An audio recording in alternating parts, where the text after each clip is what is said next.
What happens when a 26-year-old prodigy, already crowned as the future of the NBA, admits that there is one name he cannot forget, one face that still tightens his jaw, one rivalry that stopped being basketball a long time ago? At what point does competition turn into something darker, something personal, something that feels like hate?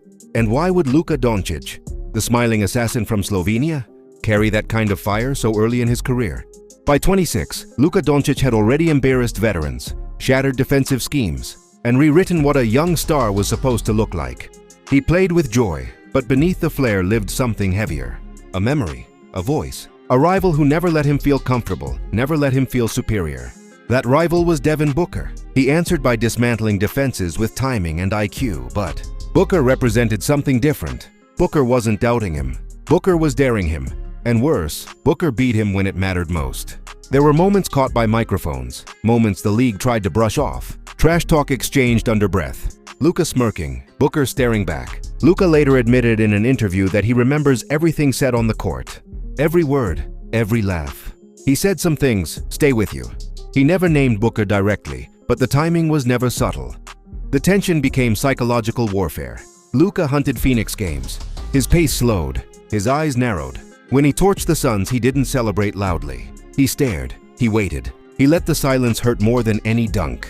When he mocked Booker's trash talk after a blowout win, fans called it petty. Luka called it balance. Booker, on the other hand, tried to downplay it. It's just basketball, he said. Luka didn't believe him. To Luka, basketball was identity, pride, survival, losing too. Booker felt like being told he wasn't the alpha, that his magic had limits, that he could be laughed at. And Luka does not forget laughter. By 26, Luka's stats told one story, but his body language told another. He carried anger like fuel. Teammates said he practiced harder before Suns games. Coaches noticed his intensity spike. Analysts saw it in his eyes. This wasn't just rivalry. This was obsession. There was a moment when Luka dropped a historic performance against Phoenix and whispered something afterward. Cameras couldn't hear it, but Booker saw it.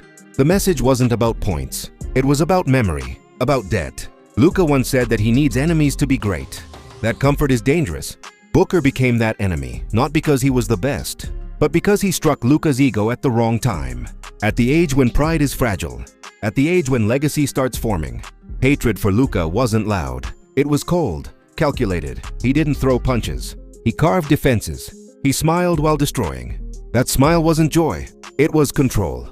By 26, Luka Dončić had learned a dangerous truth. Greatness is not fueled by love. It is fueled by memory, by slights replayed at night, by names that refuse to fade.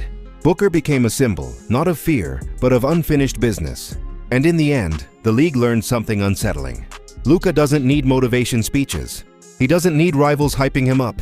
He needs one thing, someone who made him feel small, someone who laughed too soon. Because the scariest version of Luka Dončić is not the one chasing greatness. It is the one chasing a name he still hasn't forgiven.